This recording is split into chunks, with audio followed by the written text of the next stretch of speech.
Guys, you see the screen now, okay? Yes, we see it. Yes, we're seeing it. Yeah. I'm gonna double check on the setting later because I think something went wrong with the settings. Okay, doctor. Okay.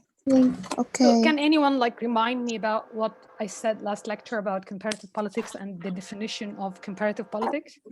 Yes, me. Yeah, go ahead. The comparative policy, we said that it mainly depends on comparing two countries, but according to what's happening inside it domestically. Okay. And at the end of the lecture, we mentioned that we don't fully depend on what's happening domestically, but we also depend on some things that may happen outside the country and influence it from the inside. Yeah, in some circumstances, so the boundaries are not that rigid. So that's why we need to pay attention to some sort of interaction between what's happening domestically and the influence, you know, that that's coming from external sources. And I offered an example with the reference to what was going on in Syria and the prolonged civil war there, and the role of some regional actors or regional players like the Gulf countries, mainly Emirates and Saudi Arabia, and the role of Iran in supporting Bashar al-Assad. And we will talk more about this when we tackle the dependency theory. So with this theory, we're going to see how the integration into global market or the position in this global economy would affect the level of development and some sort of economic choices inside your country. Okay? So, yeah. So why do we compare? We need to understand the logic or the rationale behind doing comparative politics. Why should we compare? So firstly, I'm gonna go quickly. I'm gonna pass over, you know, this part, and then I'll talk more about the rationale and the logic of comparison next week when I address some methodological issues and methodological tools. So basically, here it's something related to. I need to make sure that. Yeah, here we go. Yeah. So actually, we need to, you might be interested in one particular case, and you need to deepen understanding about this case. So mainly like the emergence of insurgency groups in Latin America, in Nicaragua, for example. You need to investigate this particular case of Sandinistas as insurgency group there.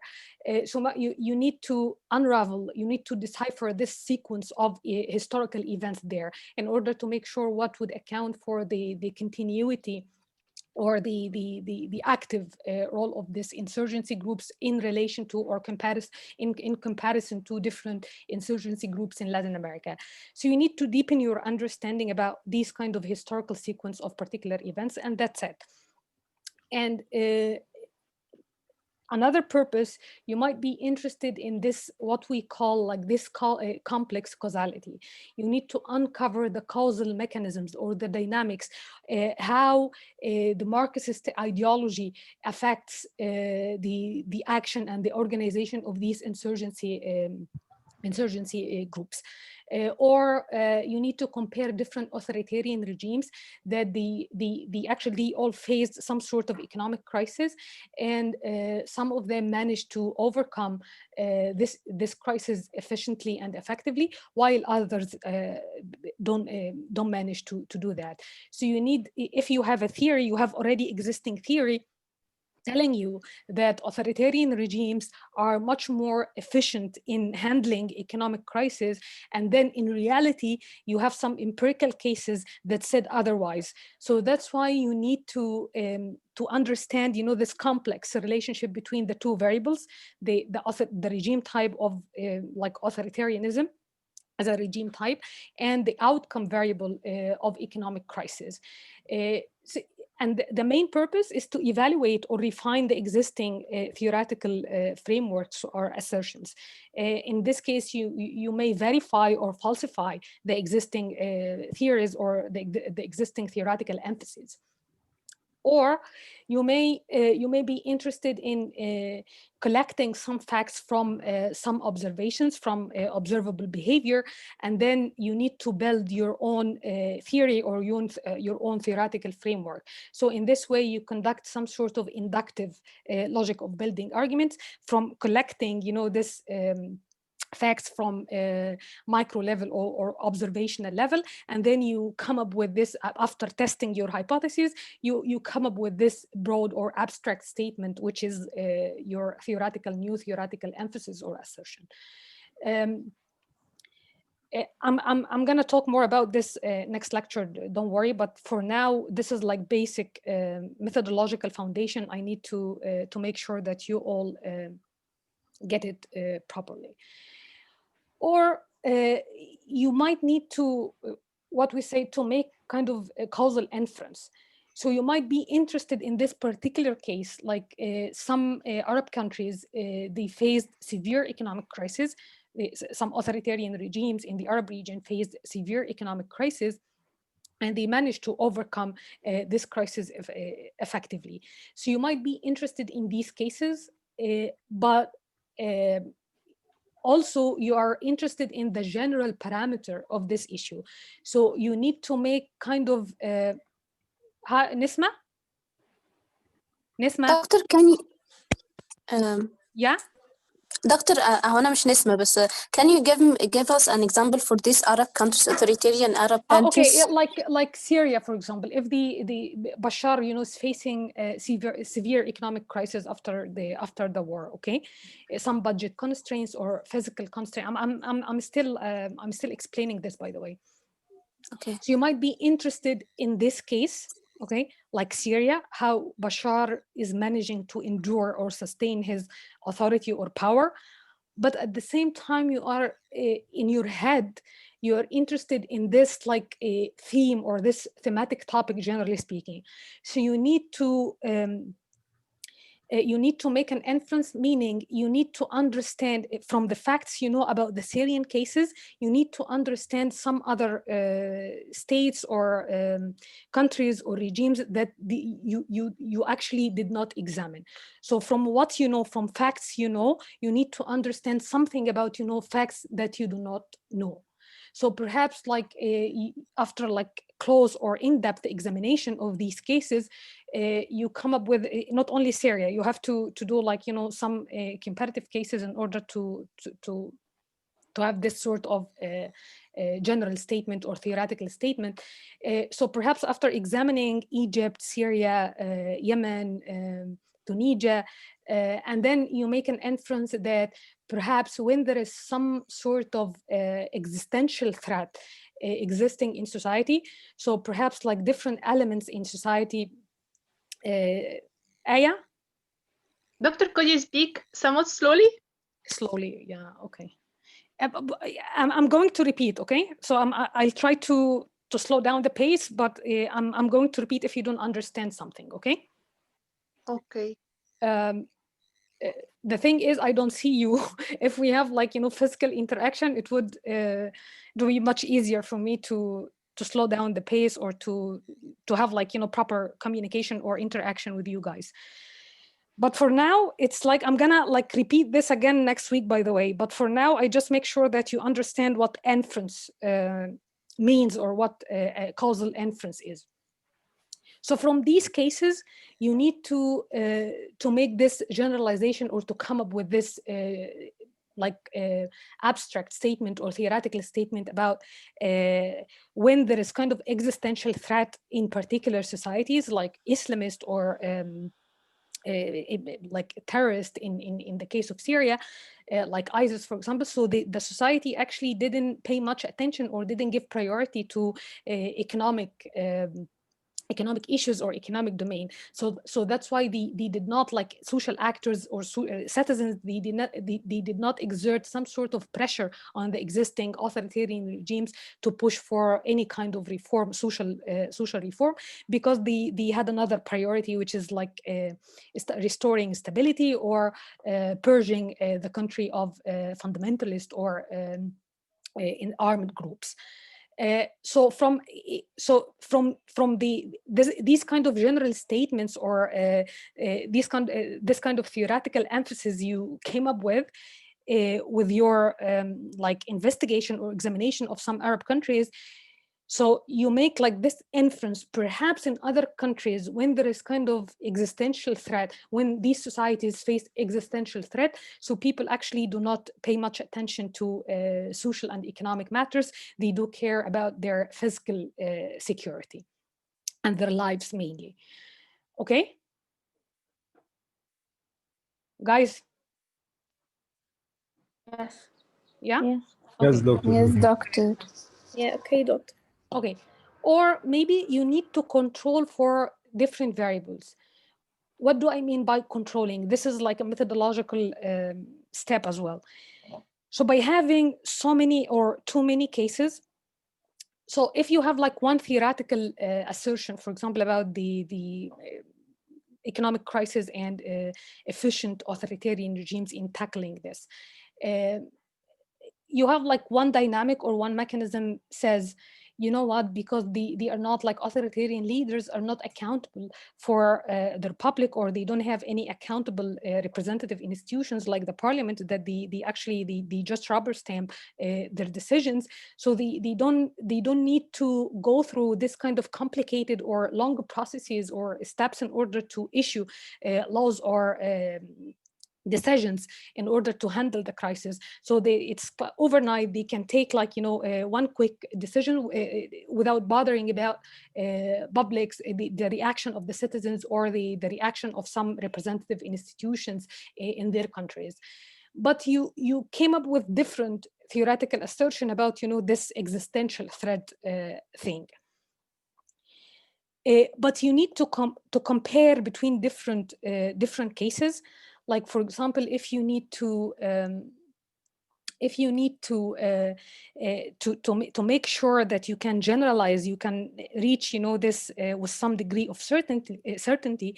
So you need to examine like other cases, like in Latin American cases, for example, they faced the same existential threats. So that's why you control for, it's very difficult for one case to vindicate your theory, because there are so many variables that would account for this complex causality, like decision-making process, like the social composition, the positionality in the international system, or the international, the global market or the international market. So there are too many variables. So by comparing or adding some more cases, so you kind of control for these variables, like economic structure, position in global economy, like the process or the dynamics of decision making, the ruling elites, the composition of the ruling elites, degree of autonomy, or the intensity of conflict between these this elite circle. So you control for all these variables in order to qualify one variable, which is your existential threat, in order to say that the intensity of this existential threat leads to or would account for the efficiency by which authoritarian regimes manage to handle or to address the economic crisis efficiently. Okay? Okay. Okay. Okay. So that was the definition and the purpose. I think someone is saying something. Anyone wants to say something? I have a question. Yes. Yeah. I have a question. Does the inference and control are somehow related to each other? As It's highly integrative. Yeah. It's kind of when I'm gonna talk about this next week. But anyway, like research design this is related to your research design, okay? And it's integrative process, so they are not separable, okay? So you have to come up with your comparative research design by controlling for like different variables in order to reach some sort of general theoretical statement or some sort of generalization. So depending on your research design, this will you can reach, like, you know, this by this large N or small N design, comparative design, and the tools you are going to use, so you can make different level, you can make this causal inference, but at different levels of certainty, okay? Okay. Yeah. So this is for now, it depends on your research design. You can reach like this level of generalization or general law, or kind of middle range theoretical assertions. So as I mentioned, the field actually has developed against the backdrop of different international events and the emergence of different intellectual movements. So these kind of historical events changed the scope of the inquiry of the field. What should political scientists examine?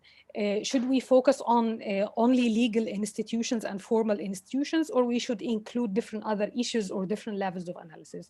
So before the Second World War, the main emphasis, as I mentioned last lecture, it was mainly on the formal and the legal institutions. So we need to investigate how the relationship between the president and the parliament, what kind of prerogatives that are stipulated in the particular constitutions, and the main emphasis or the main focus of the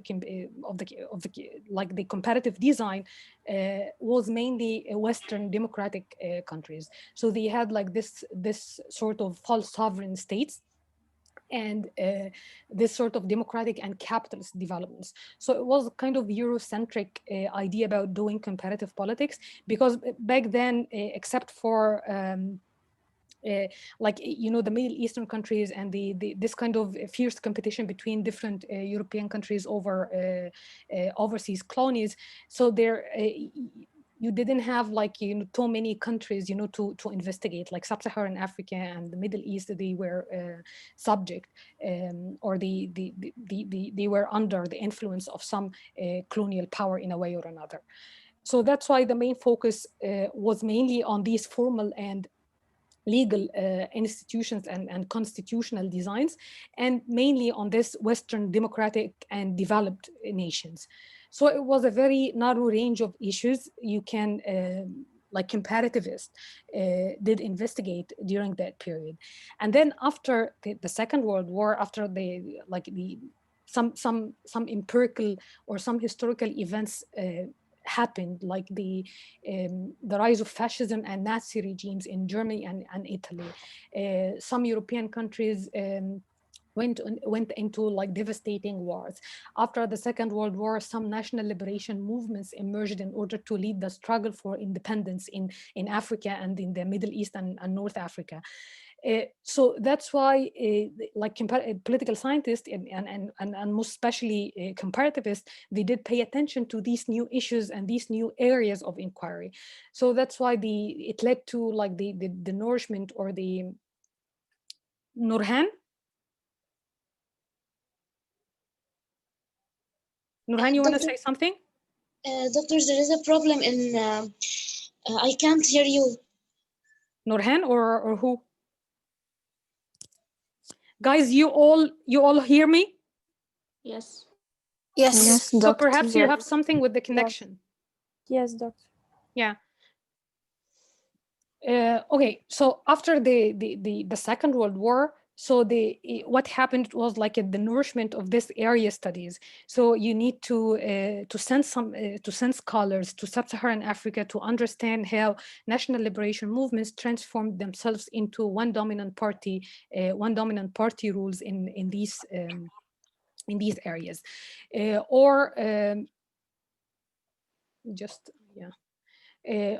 or you need to investigate, you know, the social movements or the action of some trade unions in Latin America after the establishment of some sort of authoritarian regimes there. So many different topics actually did surface, and comparativists, they did pay attention, or they developed interest in investigating all these issues. So from these informal, from studying not only like formal institutions, but also these some sort of informal institutions, like why people vote for authoritarian parties, perhaps because they developed this informal institution of what's called patronage or clientelistic networks by offering some material or distributing some material benefits to their people. And then so people like they'd vote in order to derive, you know, some material benefits out of this, or perhaps of the issue of vote buying. So you need to understand these, not only the formal institutions, but also like these informal institutions would account for some sort of political dynamics and the relationship between different political actors. Sorry, doctor, for interrupting you. Yeah. I want a doctor to explain the mix between Arabic and English because في حاجات كتير بحس إن هي بتقع مني. فممكن ولا؟ Sorry. يا ريت يا دكتور، يا ريت. يا ريت. يا ريت What? بجد يا دكتور. بين العربي والإنجليش لأن في حاجات كتير بتقع مني. I can't hear you. بقول حضرتك إن أنا يعني حضرتك ممكن تشرحي لنا ميكس بين عربي وإنجليش لأن في حاجات بتقع مني. كلنا يا ريت يا دكتور. No, I can't. I really, no. I think if you know me, if you can ask me, you know, if you can ask like different students that graduated, I don't use Arabic. It's some sort. If I need to use some words or some translations, I can do this, but barely I do that. It's an English course. طب بليز دكتور ممكن بالراحة I can شوية slow عشان down. نعرف ناخد. Yeah. Okay. Yeah. I can slow down. But anyway, you don't need to write down any ideas. You will have all the lectures, you know, recorded and available for you on Blackboard later, and now on Google Drive. Okay.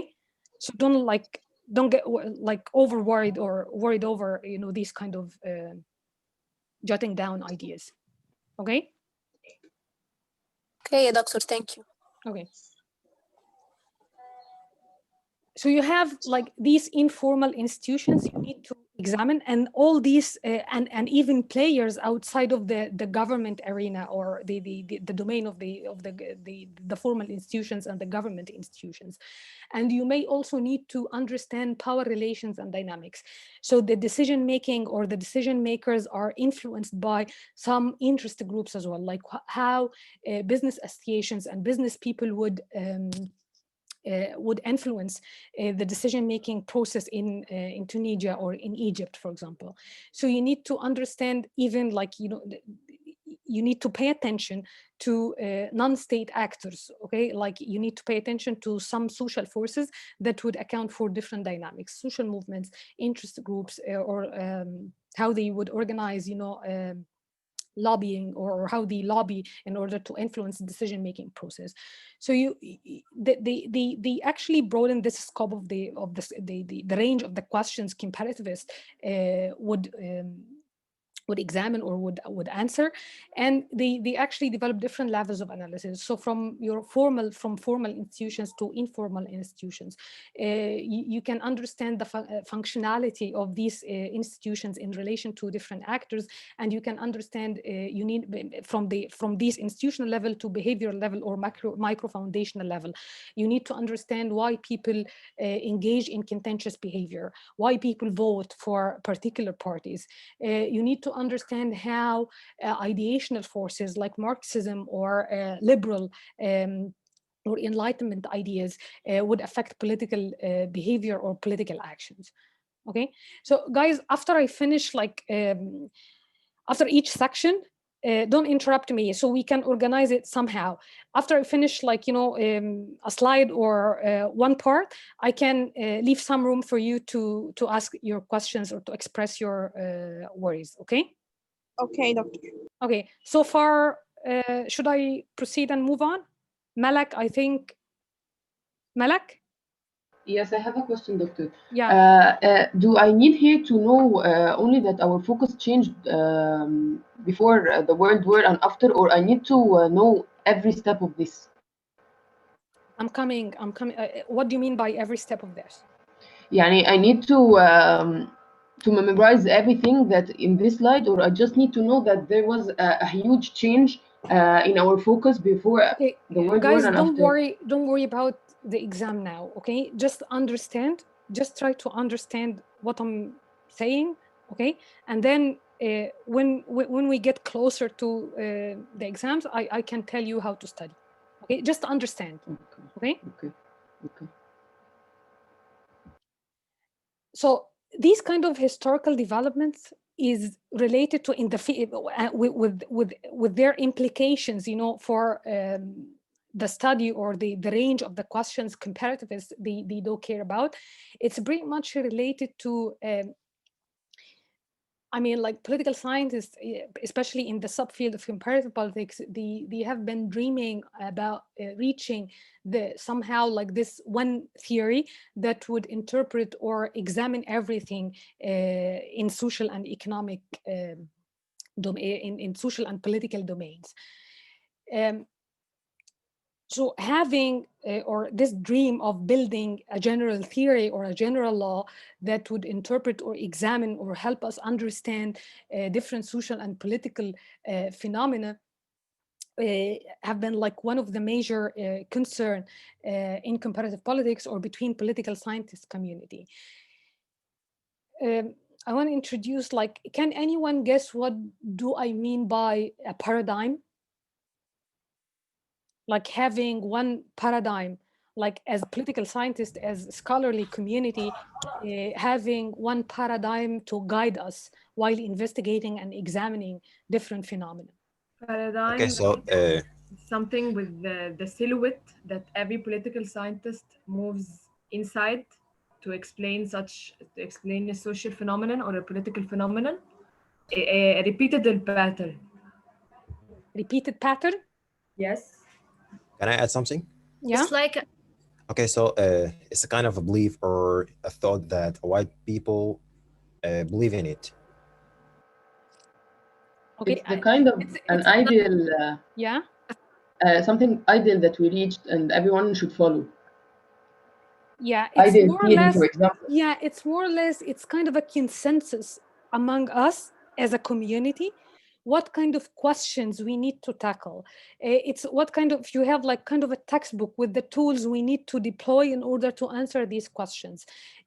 What kind of like these kind of general statement or theoretical assertion that would help us understand and investigate and examine a wide range of social and political phenomena. So I'll go back to this in the last week, but for now it's kind of a consensus or agreement among scholars or political scientists on how we address, you know, some questions, what kind of tools and what kind of theoretical assertion we need to follow in order to answer or to resolve, you know, all the puzzles related to political and social phenomena. Okay. So with this dream of having one general theory or a paradigm telling us, you know what, you should use these quantitative tools and large N studies. I will explain this in some detail next week. But for now, like, you have large N studies, you have some specific tools in order to bear on different subject matters, and with this kind of a theoretical model that would help you understand and investigate a wide range of social and political issues in different political environments or different political settings.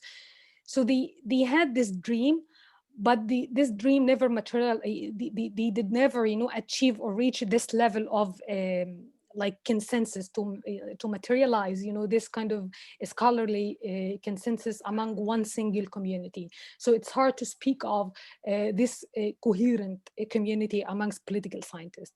So what happened, it was, you can speak of mainstream approach or mainstream theoretical assertions, but it's hardly a dominant one.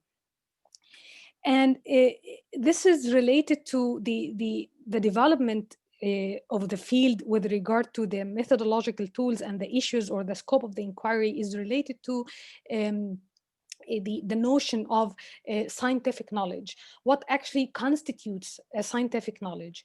And they made this distinction between hard science and soft science, this kind of polarity between hard science when you use like scientific tools like economic approaches to politics, if you use statistical analysis, mathematical models, computer simulation models, experimental studies. So you use these kind of hard tools in order to achieve, you know, this kind of this level of hard science.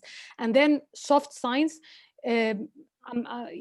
for now, it's kind of, you are not that like obsessed about the idea of methodological tools. You are interested in analyzing or explaining some texts like Greek philosophy, like how norms and values would affect people's behavior by like doing ethnographic studies. You don't need to deploy, you know, this kind of ultra professional methodological tools in order to have it, in order to produce scientific knowledge.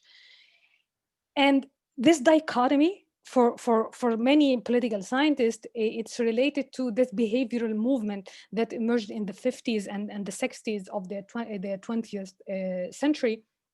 And the American behavioral movement for so many political scientists, it proved it was some sort of it caused some sort of damage rather than or division amongst political scientists rather than like reaching this source of this sort of consensus among political scientists as a community.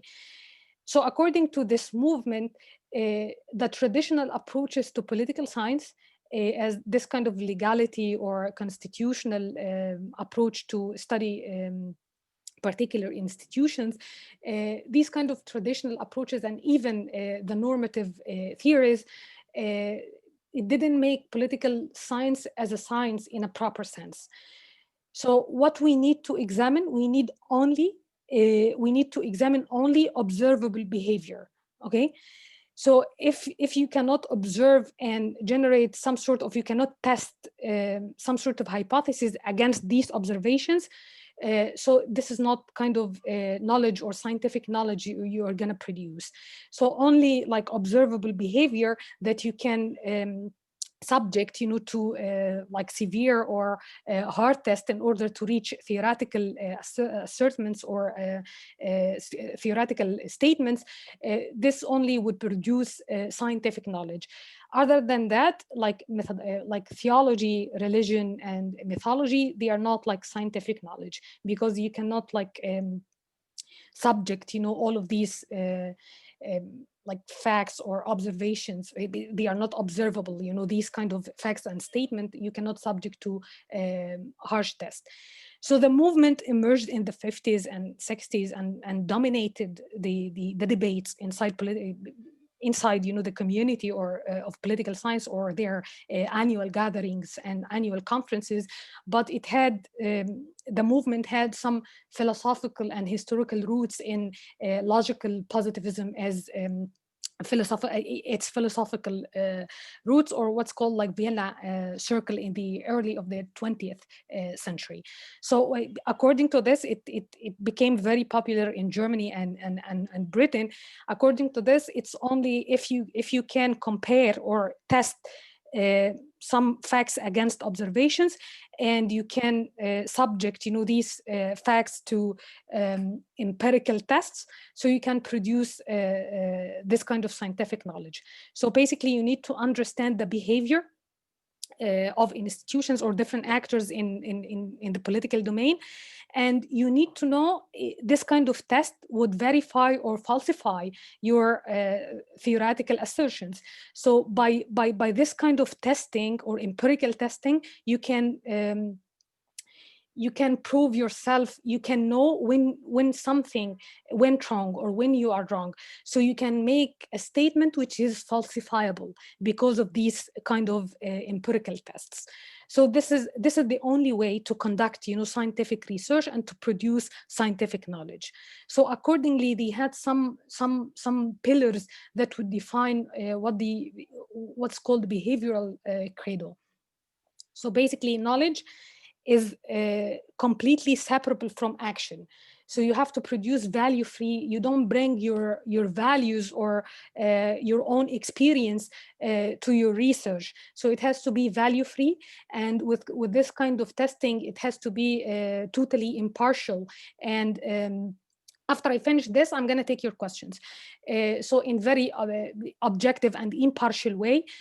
So you do not bring any sort of political advocacy.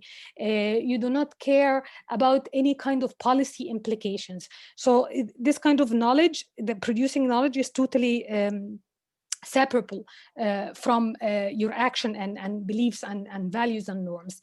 And this kind of empirical testing would allow you to verify or to falsify your theoretical assertions, and thereby you can make this kind of generalization. And by the way, from your observation, it has to be you are testing what takes kind of a pattern or regular pattern. So you examine regularities in order to reach this level of general law. And regarding the subject of investigation, not only formal institutions, you can also understand the behavior of informal groups and structures as well. But they don't pay attention to any kind of historical like a historical phenomenon. Like you don't care about, for example, like historical developments from particular one economic structure to another, social system to another. It's kind of a historical examination or empirical examination of some facts. And this is, we call it like deductive mode of or logic of building argument or producing knowledge. So you have, for example, the rational choice, utility maximizing self-interested agencies. You have this model, and from this model you derive, you know, some hypotheses in order to test. So why people get engaged in collective behavior or collective action. So you have this sort of they might drive some sort of interest, they might have their own logic or reason by involving in these kind of behaviors. So it gained kind of like, it's not dominance, but it gained some sort of popularity in the 50s and the 60s, but it doesn't mean that it didn't have any kind of philosophical roots or any kind of scientific works that actually started in the, or preceded, you know, these kind of behavioral movement in political science that actually happened in the early and late or throughout the 19th century, as I'm going to say, like Marx actually, and Marx's theory of historical development would consider as scientific produced scientific knowledge, because it aimed to show like regularities. What? Malak? Someone had his hands up. لا, it's not me, doctor. Okay. So basically, yeah, this is English course. Okay, so I'm not sure if you get used, you know, like to have like to this in other courses, like you have like an English course and professors, you know, would explain something in Arabic. I don't do that. So they have like even like comparative politics for the Arabic section. It's delivered in English as well. So basically, you need to reach this low, like so many like theoretical attempts that aim to building this law-like regularities and focused on this necessary relationships. From your introduction to political science, you studied political ideologies. how can Marxism or the Marxist theory of historical development or historical changes would fit into this scientific debate? Anyone? You studied political ideologies, right? The liberal, the Marxist, feminism, no? Yes. Yes, doctor, we Yes, studied. doctor. Yeah, okay. So regarding Marxism, how can Marxism fits into this debate?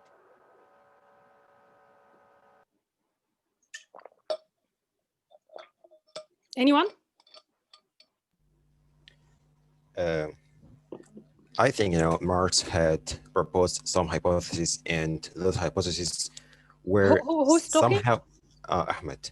Oh, the name doesn't appear. Okay, Ahmed. Yeah, go ahead. Okay, so as I've said, Marx had proposed some hypotheses, and those hypotheses were somehow correct in some countries like Russia at that time. So we could compare this and we could judge him.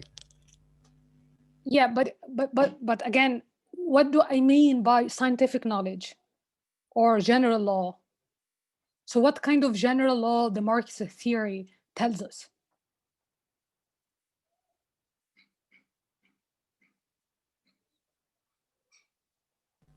I'm not quite sure about my answer, but yeah, go ahead.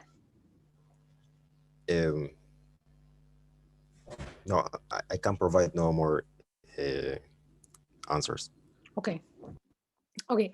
So if you remember, it's like Marxist tradition, and Marx himself, he developed, you know, this theory of like historical development or historical changes. That's basically it's predicated on some sort of a structure and processes that define and shape human existence. Okay, and you as a political scientist or as a scholar, you need to uncover these structures and processes in order to understand the human existence or the human struggle in the world. So what made this scientific? The scientific principle he deploys, what's called, if you remember, this dialectical understanding of historical development, the dialect. Anyone can explain this? With the transformation from particular economic structure to another?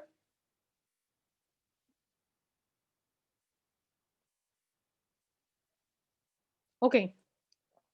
So according to this principle, you can understand historical changes and historical development through this dialectical framework.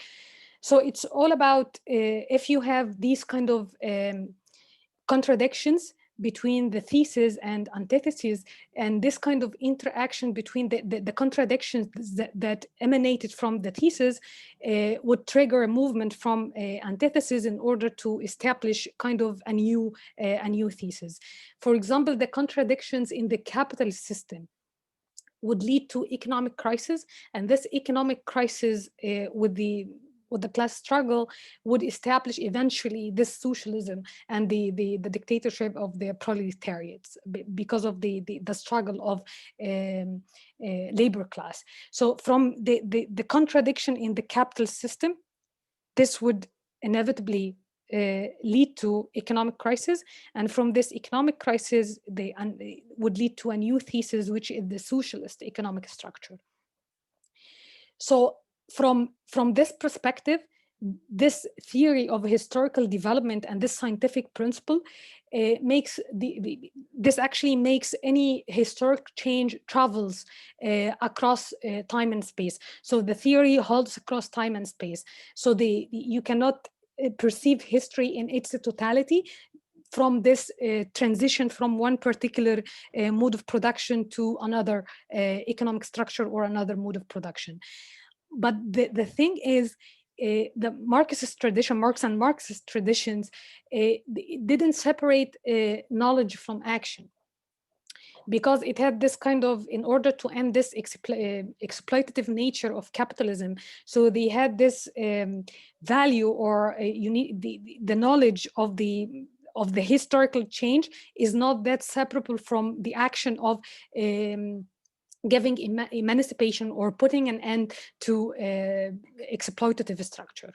So the thing is, knowledge is not separate, it's not separated from action, and theory is not separated from practice as well, unlike, you know, the behavioral or the hardcore behavioral belief.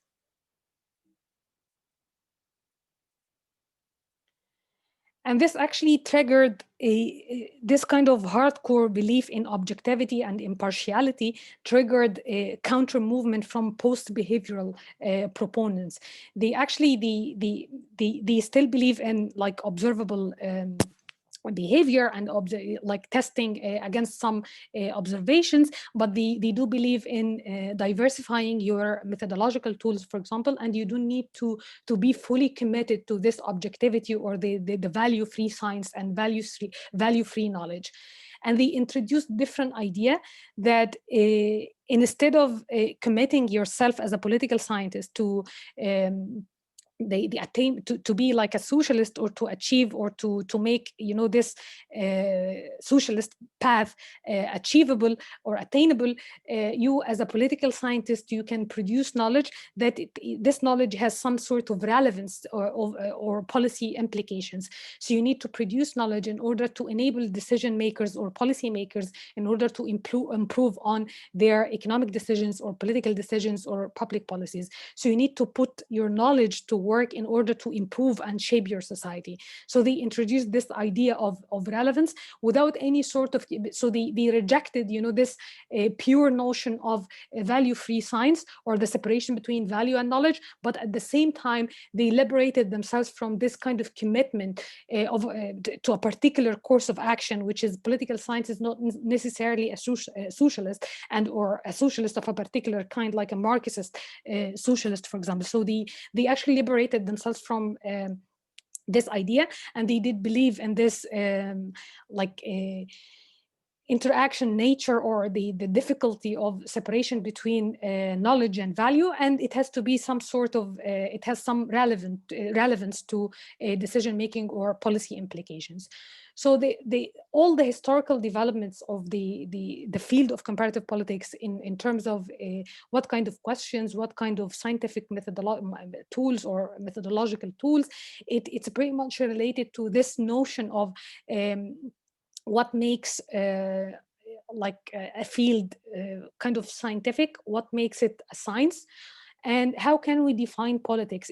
Is it reducible to only formal and legal institutions, or we can like broaden it a little bit in order to include different levels of analysis, like informal institutions and individual and group behavior? Any question?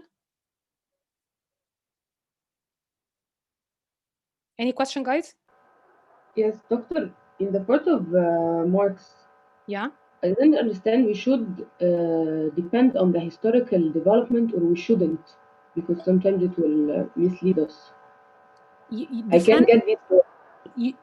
The behavioral scientists, they don't believe they introduce this ahistorical knowledge, but post-behavioralism and other political sciences, they can take, you know, history into their account. Okay, thank you. Okay, yeah. Okay. So we can speak of like mainstream in political science. It was like behavioral, and I'm not sure about the way they can examine this through like the publications. But now they actually overcome this methodological divide, quantitative and qualitative, and they do mixed methods in order to, still they have some issues with conducting some sort of historical or comparative historical analysis, as we're going to explain this in some detail with in the week on structuralism. But again, they do believe, like some political scientists, they do believe in some historical, in studying or examining some historical phenomenon. But the thing is, the main issue or the main topic is this kind of mainstream with disagreement between political scientists. And this introduced some metaphors about how political scientists as a can we speak of political scientists as a community, or this produced some sort of metaphor of separate tables that people from different methodological beliefs and different ideological predispositions they actually set in separate tables. So Almond introduced this metaphor of separate tables, and then I can explain what do I mean by the messy center and pluralism, methodological pluralism shortly. So here, so according to Almond here, the separate table thing, so political scientists are divided along or the ideological orientations and methodological tools or methodological orientations as well. So for when it comes to methodology, you can have like hard science and soft science. And for the ideology, you have left and right. And so you can speak of hard left with this Marxist tradition and the Marxist theory and dependency and the third world theory, and in order to avoid or to fend off, or to prevent any kind of accusation of being unprofessional or non-scientific, so they deploy scientific tools in order to reach this general law, and they studied like some sort of like a social and political phenomenon that talk like some sort of regularity and the pattern form, and they deploy hard methodological tools in order to be professional and scientific. And then the hard right, this is like the hardcore behavioral proponents that they do deploy quantitative methods and statistical analysis with the mathematical game theoretical models and experimental and computer simulation models. And then when it comes to the soft methodological tools, you have some like culturalist and critical political theorists that they don't really bother about conceptualization and theorization and generating testing or tested hypothesis or hypothesis to be subject to empirical test. And then with the soft right, you have a wide range of conservative and neoconservative proponents of text analysis. I'll explain in some detail all of these four tables or four groups. So for the soft left, as I mentioned, if you do care about, Sandinista in Nicaragua, so you may write a book or conduct a research in order to examine their leadership. There is a work by Walkman that tried to understand Zapata as a prominent figure in the Mexican Revolution. It was just like a descriptive work, a bio regarding, the prominent figure in the revolution. So it was like a narrative, a kind of a storytelling about the role of the leadership in this revolution, and it lacked any sort of conceptualization or theory building or hypothesis testing, but it had some sort of policy theoretical implications. As I mentioned, you might be interested in how ideology would help particular revolutionary groups to attract more or to recruit more supporters in order to sustain their insurgency or their armed struggle in particular countries. So this is soft left. It's too much kind of a storytelling or narrative description, and this is some sort of related to Frankfurt School as well, that they don't believe in this objectivity and impartiality and the separation between knowledge and action. So there is no kind of separation between knowledge and action, and they emanated from the Marxist tradition, and they tried to use this dialectical approach in studying society and understanding history in its totality without deploying any kind of quantitative or hard methodological tools in order to avoid any accusation of being non-scientific. So they had their own treatment of history, and they had, let me finish the table and then I'll take your questions. And then you have another treatment of historical development. So you need to understand instead of focusing on the historical development of democratic institutions, like the separation of power between the executive and the legislature, for example, you need to understand the actual reality of democratic politics.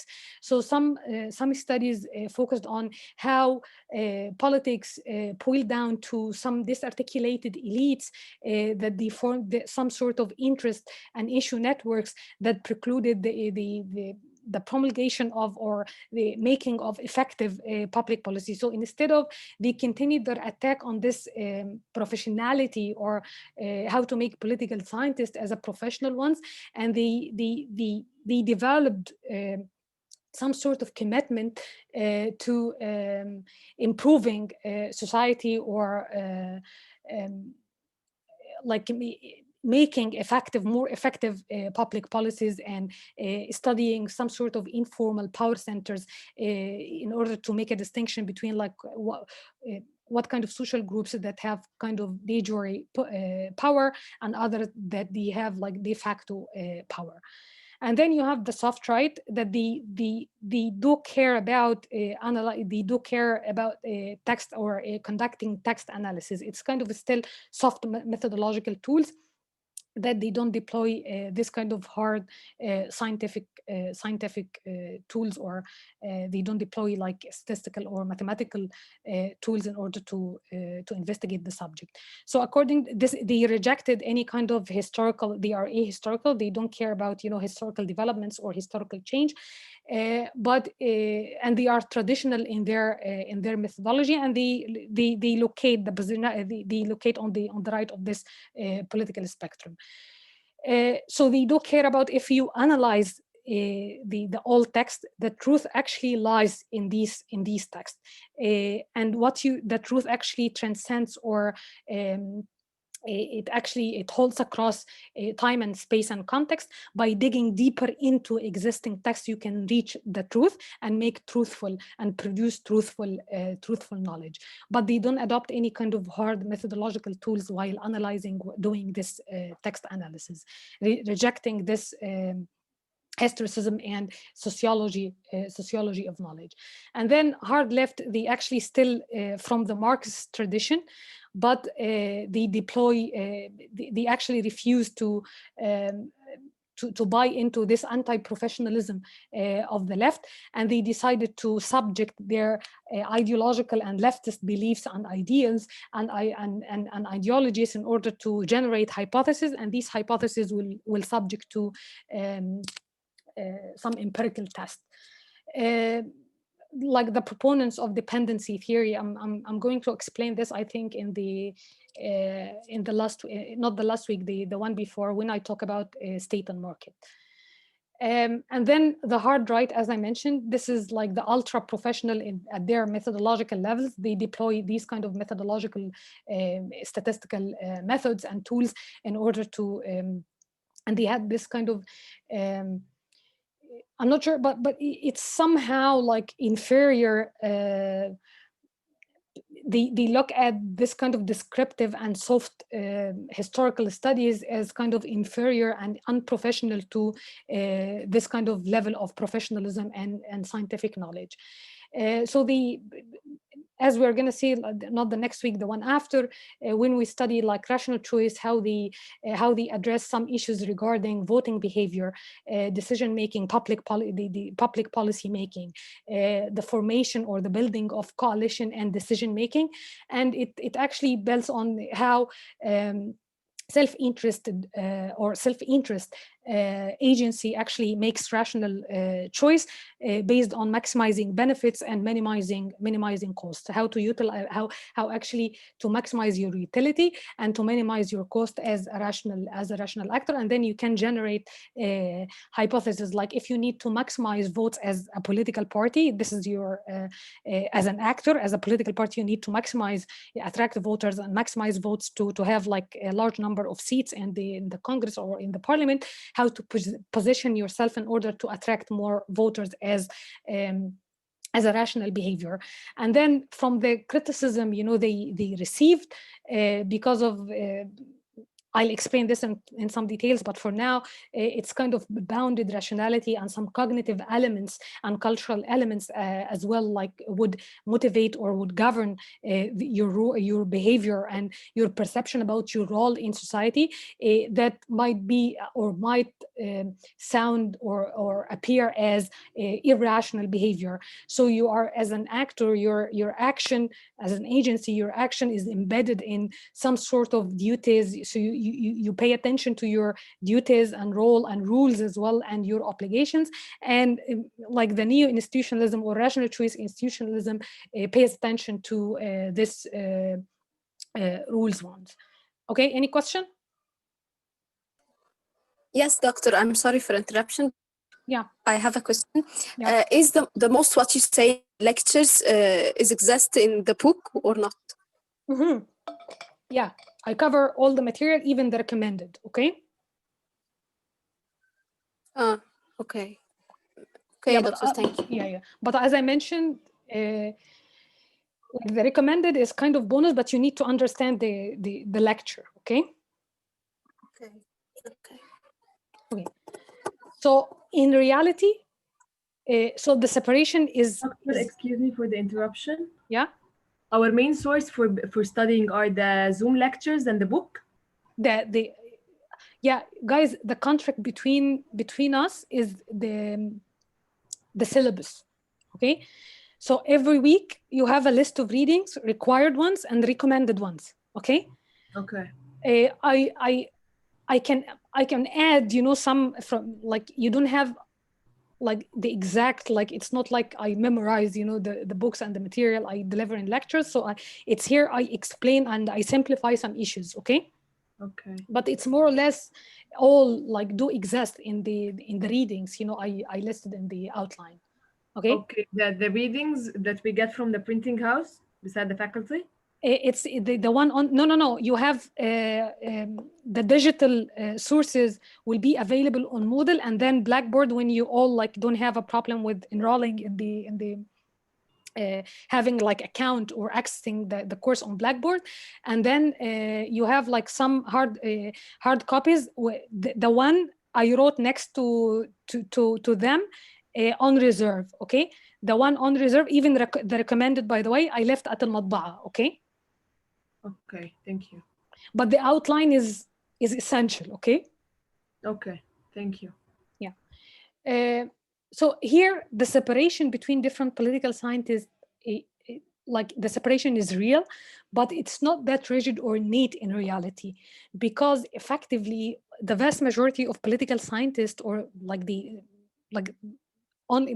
majority of political scientists, actually almost all political scientists or comparativists actually, they locate themselves in this, what Almond mentioned, the great cafeteria of the center, or the messy center of interpreting or examining or explaining social and political issues. What does this mean? That you are not like strictly leftist or adopting this hard and statistical methodological tools. As a political scientist, you are the majority of political scientists, they are liberal in their ideological beliefs or ideological predispositions, and they are open to use different kind of methodological tools as well.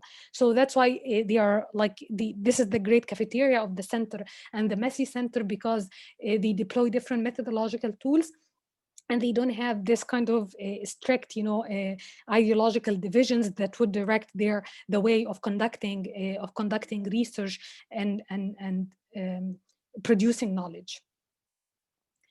So the separation actually is it's something like you can really and with a confidence kind of you can speak of, but this kind of division, ideological and methodological divisions, are way too complex than this kind of separate table metaphor. So as I mentioned, this is the great cafeteria of the center. And to be sure, how much time we have? 2 minutes. 2 minutes. Really? Yes. Okay. Yeah, because you have another lecture after that, right? Yes. Yeah, okay. So next lecture, I'm going to talk about before we actually examine in some detail or explain in some detail the three major theoretical schools, rational choice, culturalism, and structuralism, and then neo-institutionalism as a hybrid tradition. I'm gonna go through like early approaches in comparative politics field that they try to reach like this general to produce this kind of scientific knowledge in order to Doctor, to approach it, this general law. Yeah? Doctor, is this recorded lecture? You will send it us to Guys, you all you all have access to Moodle, right? The Moodle. Okay, خلاص Yeah, على yeah. Moodle. Yeah, I posted because of the size. I cannot upload the entire lecture, but perhaps on Blackboard I'll be able to do that.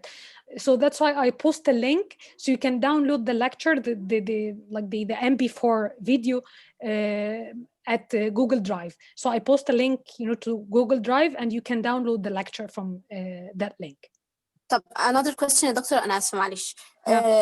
البلاك بورد دوت انا شخصيا حاولت اعمل عليه يعني امبارح، ولقيت فيه عقبات كده، يعني ما تحلش الموضوع معايا في I think يعني all of you. عشان I think the IT. تمام. The IT, but they are quite busy right now. So you can email them in order to make this enrollment much easier for you. Okay, doctor, thank you. Okay, so next lecture, next week, actually, I'm going to cover some methodological issues, and I'll cover some early approaches, mainly Easton's and system analysis and structural functionalism as like that they were kind of the mainstream approaches in political science in the mid 20th century.